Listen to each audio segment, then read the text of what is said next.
মনে রাখবেন, যেই মেয়ে, যেই মহিলা নষ্ট হয়ে যায়, মেয়ে যদি চরিত্রহীন হয়, মেয়ে যদি অপবিত্রা হয়, মেয়ে যদি খারাপ হয়, তো এটা বিরানি পৌঁছলে জাগাত রাখন যায় না, একবারে দূরের ডাস্টবিনে ফেলে দিতে হয়।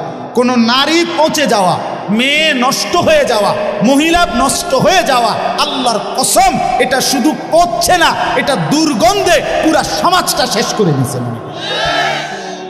নারী নষ্ট হইলে সব শেষ। ভাত ফুরান হইলে রাতের ভাত সকালে পানিত ভিজাইয়া খাওয়া যায়, বেডি নষ্ট হইলে এটারে আর জাগাত রাখা যায়।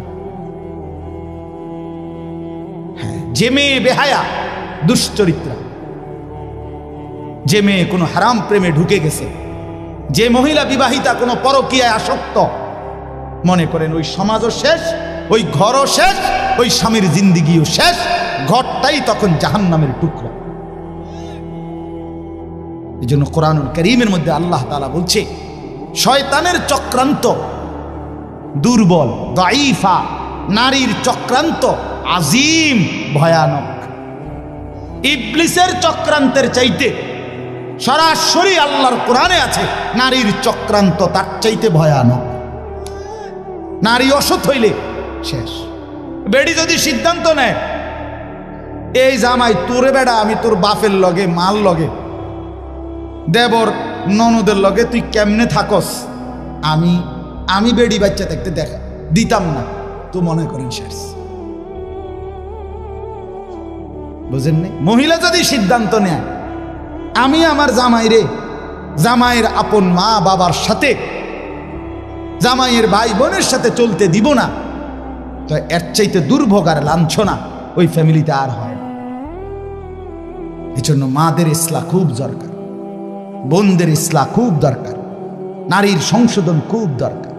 কোরআনুল কারীমে আছে, ইন্নামা ইউরিদুল্লাহু লিইউযহিবা আনকুমুর রিজসা আহলাল বাইত।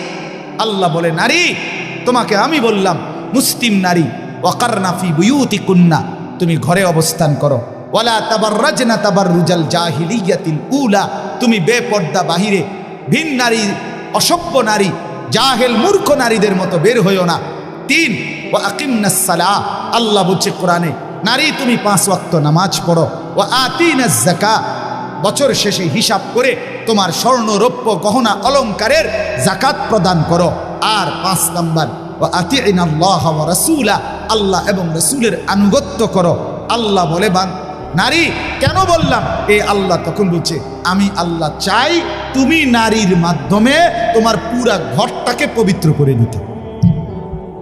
যে নারী নামাজি, যে নারী চরিত্রবান, কসম আল্লাহ, সে ঘর পুরা পবিত্র হয়ে যায়। আল্লাহ আমাদের বোনদেরকে তৌফিক দান করেন, আল্লাহ আমাদের মাদেরকে তৌফিক দান করেন।